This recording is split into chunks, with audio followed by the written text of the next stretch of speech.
السلام عليكم الصلاة والسلام على سيدنا محمد وعلى آله وصحبه أجمعين. Before starting today's lecture, just want to take a note of what happened recently in France when a teacher showed a cartoon of Prophet Muhammad, peace be upon him, which angered millions of Muslims, and one young man took it to extreme and decapitated the teacher, which we condemn, and we ask who made him a representative of Muslims throughout the world. He does not speak for over 1 billion Muslims. Of course, as usual, we have Muslims at both extremes.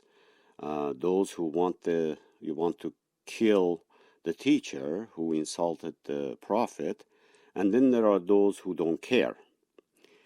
Then there are the French who call it freedom of speech. Yet, if you insult their own fathers or ancestors, they do not like it. Fortunately, majority of Muslims are not in these two extremes and protested the actions of this teacher, and also many condemned the action of the young man, which is the way it should be. Muslims should dislike and protest any disrespect, slur, and insult, not just to Prophet Muhammad, but all the prophets, peace be upon them. Just like any French people would protest if someone disrespected and insulted their father and forefathers.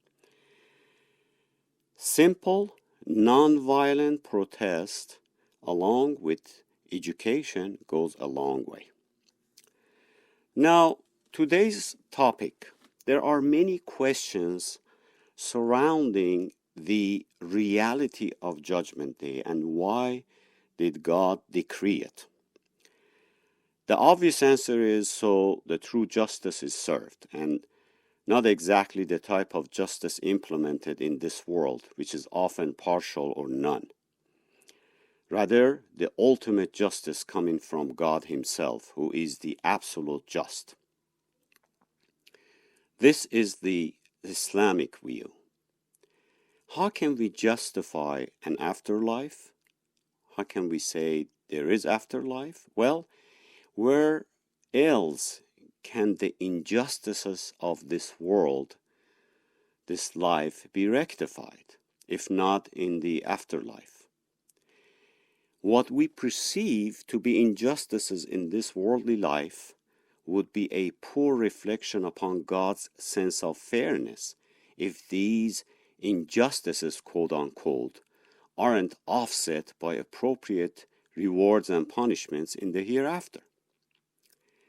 While God has established laws of cause and effect in this life, and one might suffer or enjoy the consequence of his or her action in this life, the ultimate justice has to be in another life.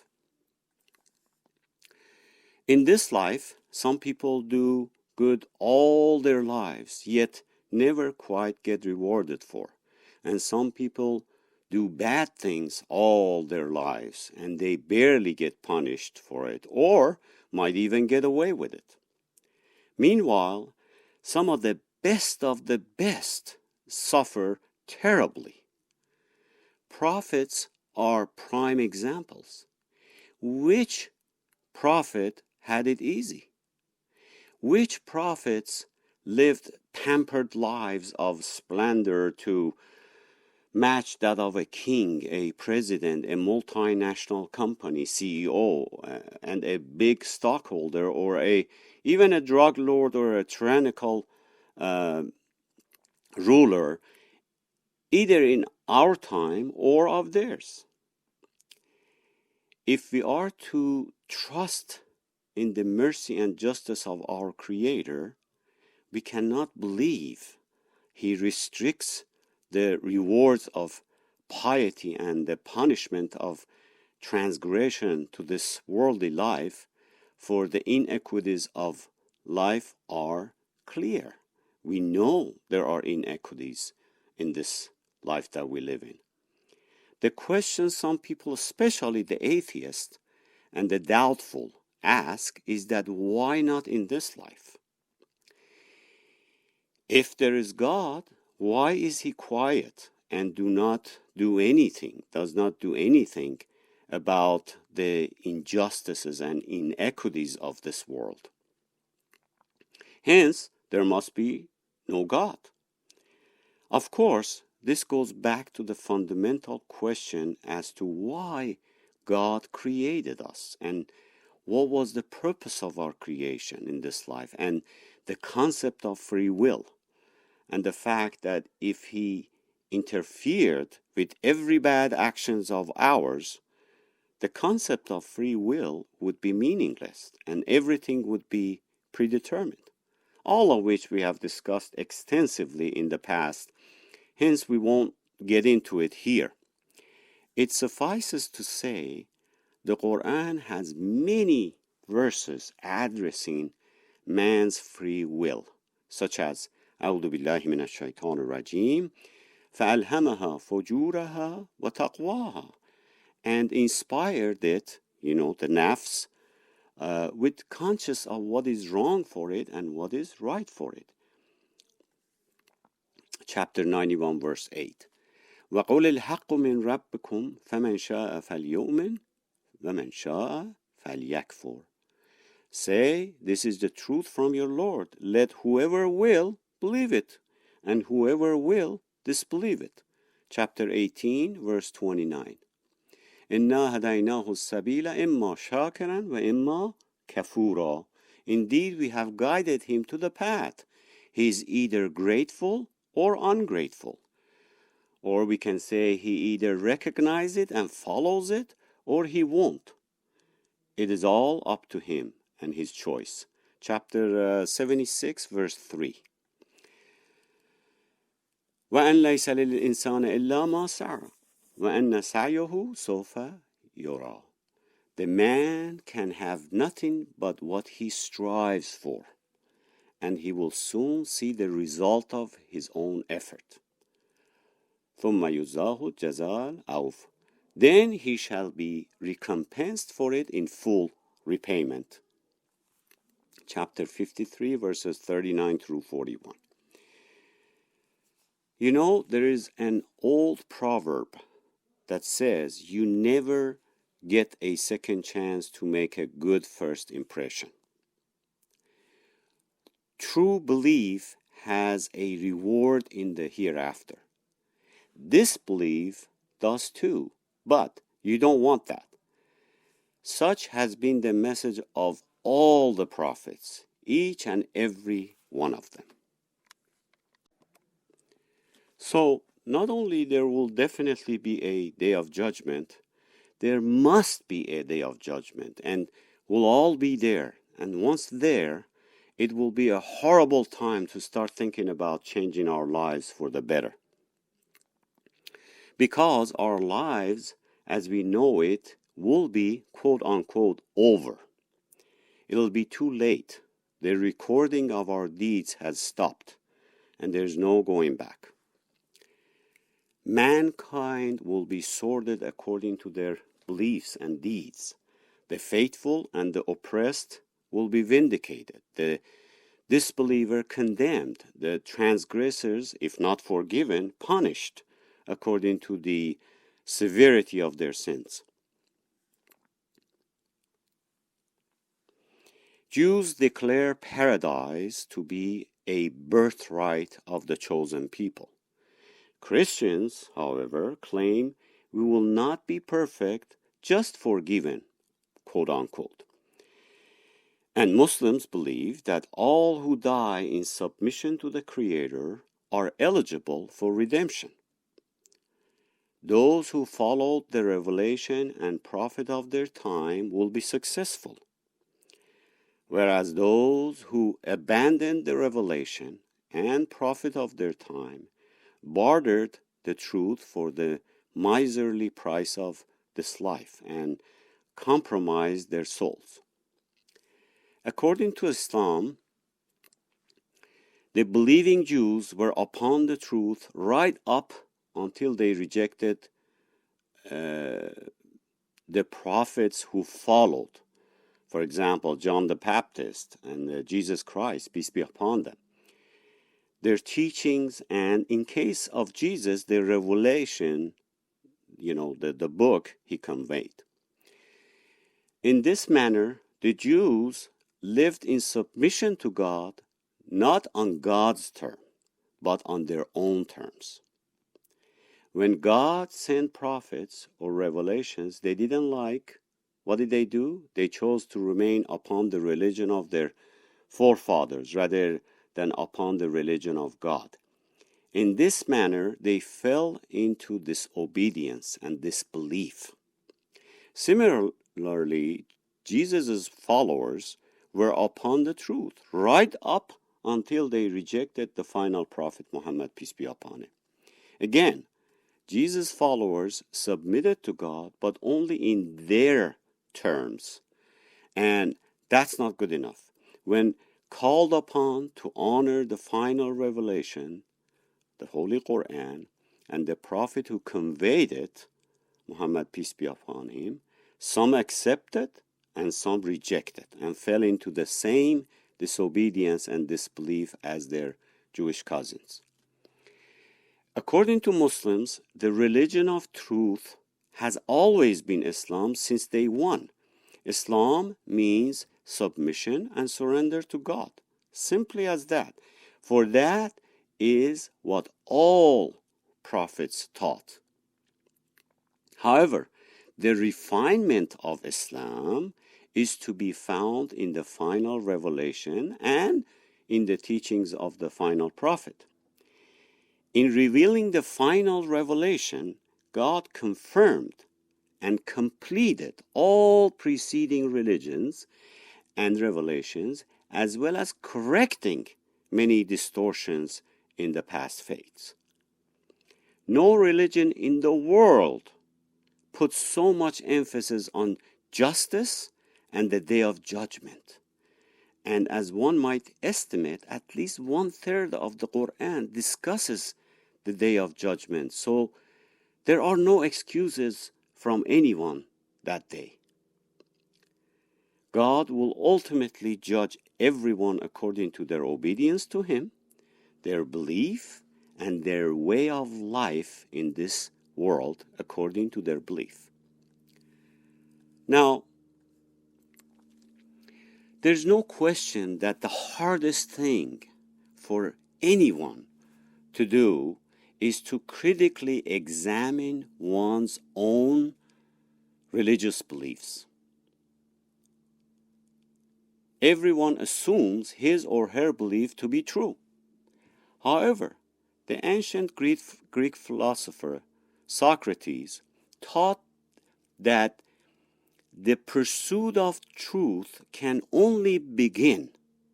The pursuit of truth can only begin when we start to question and analyze every belief that we hold dear to us. If a certain belief passes the tests of evidence, deduction, and logic, it should be kept. If one's belief does not pass these tests, then it should be abandoned. This is the exact methodology the Quran also teaches time and again. Produce your proof if you are truthful.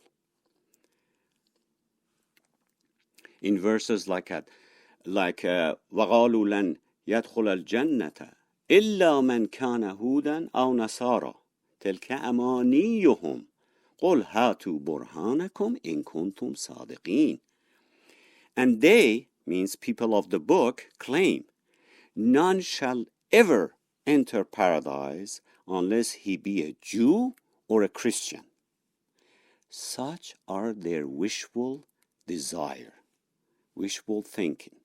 Say, produce an evidence for what you are claiming, if you are saying the truth. Chapter 2, verse 111. Another verse about producing proof. أَمِ اتَّخَذُوا مِن دُونِهِ آلِهَةً قُلْ هَاتُوا بُرْهَانَكُمْ هَذَا ذِكْرٌ مِّن مَّعِي وَذِكْرٌ مِّن قَبْلِ بل أكثرهم لا يعلمون حق فهم مقرضون. And yet they choose to worship imaginary deities instead of Him, Allah. Say, O Prophet, produce an evidence. Tell them, produce an evidence for what you are claiming. This is a reminder by those who are with me, just as it was a reminder voiced by those who came before me. But no, most of them do not know the truth, so they stubbornly turn away from it. Chapter 21, verse 24. Or there's another verse that says, who is it that creates all life in this first instance from the beginning, and then brings it forth anew? And who is it that provides you with sustenance out of heaven and earth? Could there be any divine power beside God?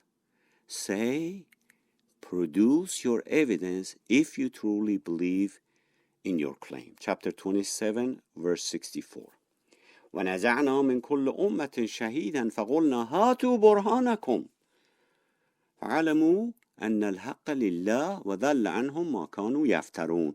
And they will remain silent, for by then we will have called forth witnesses from within every community, and we will have said unto the sinners, produce an evidence for what you have been claiming.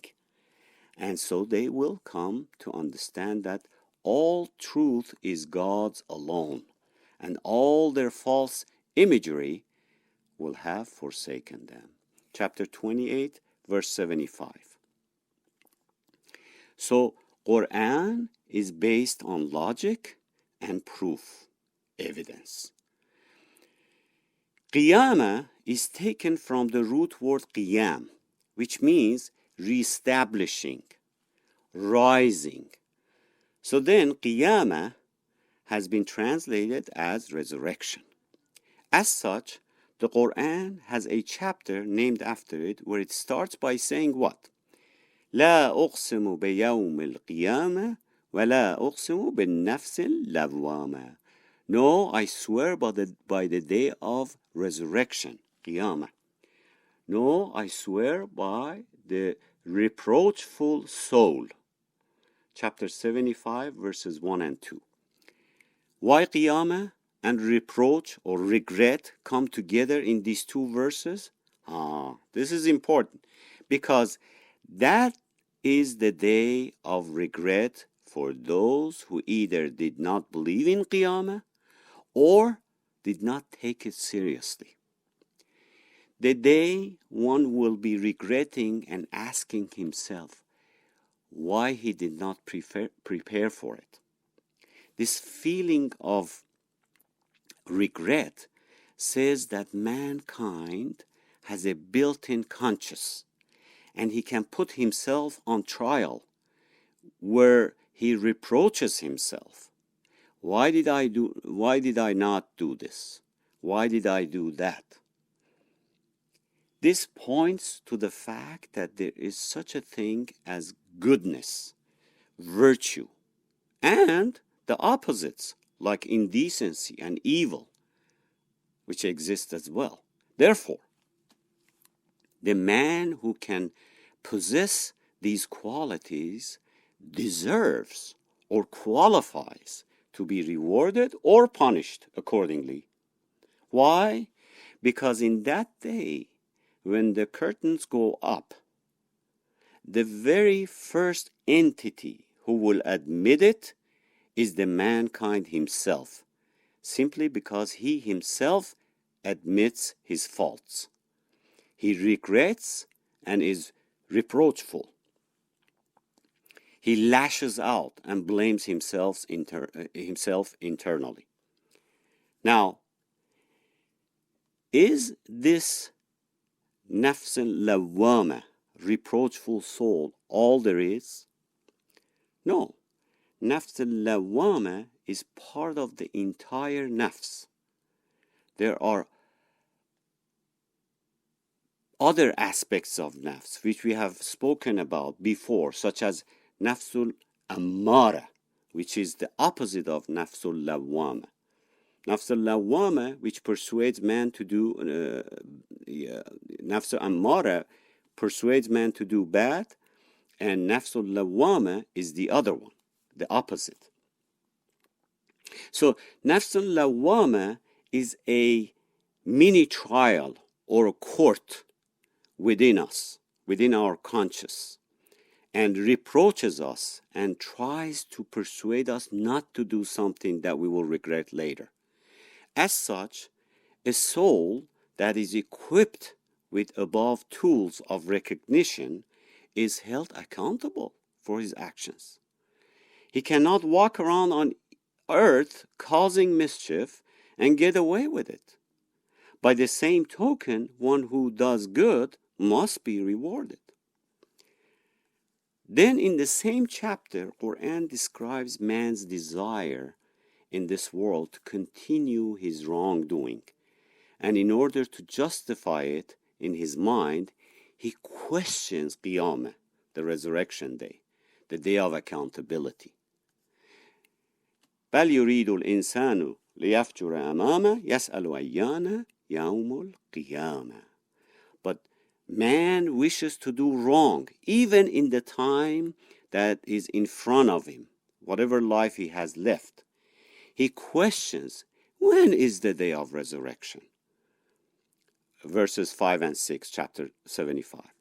His questioning is not about actually wanting to know or gaining information on how long before the last day arrives. It is one of rejecting such a day, which is put in a question form.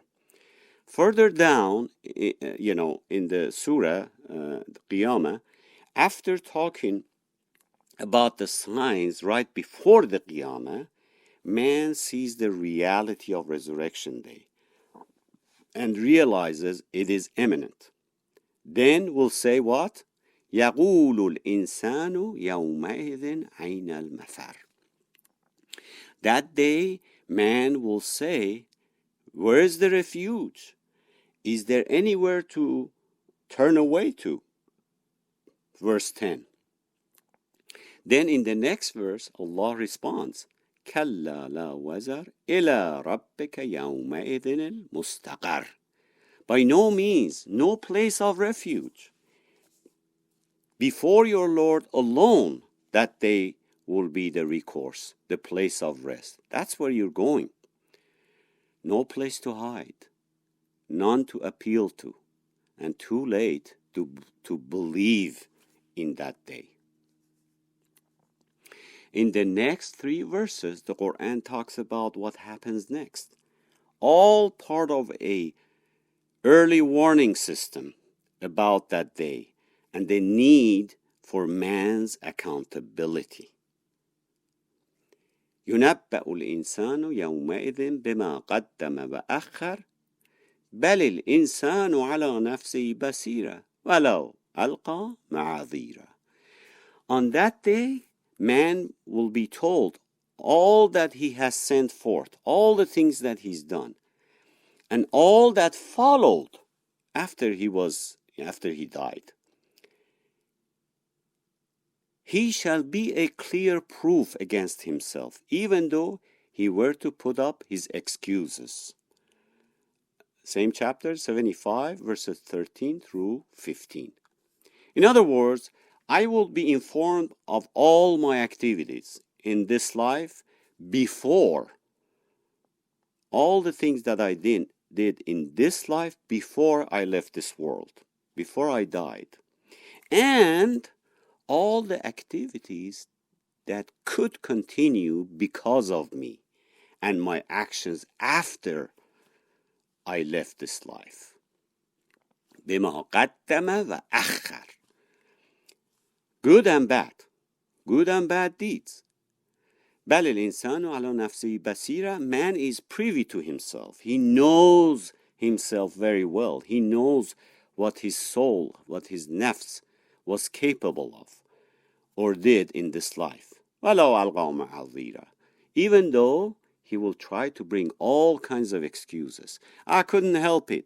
I couldn't avoid it. They made me do it, or I wanted to do it, but never got a chance, etc., etc. Not only mankind knows himself and what he was capable of, or what he did, they will present him with a book of his deeds. What his soul committed, good and bad, small or big. اقرأ كتابك كفى بنفسك اليوم عليك حسيبا. He will be told, read your own record. Yourself suffices you to make an account against. Chapter 17, verse 14. It is all recorded and will be recalled in that day with Allah's command. You yourself is enough to judge for yourself. Now, the mechanism by which it is recorded and how will it be recalled and presented, only Allah knows. But with today's technology, we can imagine and relate how plausible this would be. Plus, we do know with Allah's recording that nothing, no action, small or big, trivial or significant, occur without getting recorded. ووضع الكتاب فترى المجرمين مشفقين مما فيه ويقولون يا ويلتنا ما لهذا الكتاب لا يغادر صغيرة ولا كبيرة إلا أحصاها ووجدوا ما عملوا حاضرا ولا يظلم ربك أحدا. And the book of deeds will be placed before you. They will put it in front of you. And you will see the fearful of what it's recorded in it. They will say, woe to us. What kind of a book is this that leaves nothing, small or great? They will find all they have done placed before them. And your Lord will treat no one with injustice. Chapter 18, verse 49. That is the ultimate justice. That every little action, good or bad, is recorded and dealt with. Why? Because man had the choice in doing or not doing. Being regretful or remorseful is a great proof of this free choice mankind has been given. There are those who commit suicide thinking they are ridding themselves from the pain of this world and thinking they end it by killing themselves. Little they know, their troubles just begin after they die, and their accountability and pain starts after that. قل الله يحييكم ثم يميتكم ثم يجمعكم إلى يوم القيامة لا ريب فيه ولكن أكثر الناس لا يعلمون. Say, it is Allah who gives you life, then gives you death, then He will gather you together for the day of judgment, about which there is no doubt. But most men do not understand. They don't get it. Chapter 45, verse 26.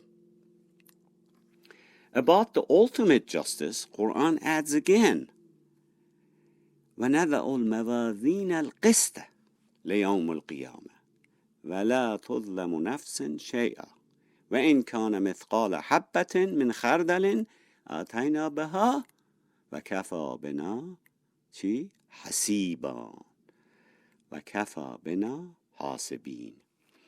We shall set up scales of justice for the day of judgment, so that not a soul will be dealt with unjustly in the least. And if there be no more than the weight of a mustard seed, we will bring it to account, and sufficient we are in taking to account. Chapter 21, verse 47. وَكَفَى بِنَا حَاسِبِينَ. Even a wrong look, a smile, a wink, everything will be weighed and dealt with in the great scales of justice. Why does the Quran, the last revelation, insist so much on Qiyamah, Judgment Day, and goes to great lengths to make sure mankind understand it? The reasons are obvious. Number one, the number one reason is so to make us humble before God and know there is such a day. Hence, we may produce just societies and nations in this world. So man reaches its peak of perfection. So mankind reaches his humanity, that which God intended for him. How? Close your eyes and imagine for a moment the entire population on earth did truly believe on the day of judgment and accountability. Do you think mankind still would commit all the evil acts, indecencies, and injustices committed today on earth, knowing soon they will have to answer for it? Of course not. Number two, the Quran goes to great lengths to instill the concept of Qiyamah. So it will be crystal clear such day is inevitable. So the mankind will be fully forewarned. Number three, to encourage those who do good to continue doing good, even if they do not get rewarded in this life. And give hope to those who suffer in this life that this life is not all there is, and that there is another life which is eternal, and the good deeds will be rewarded in full, and the evil deeds will be punished in full. And those who are suffering, their suffering will end, and they will be rewarded for it. Without the concept of Qiyamah, resurrection, this life on earth would be aimless, questionable, and meaningless. With all the injustices, evils, mischiefs in this world, one might ask, and then I die? Is that all there is?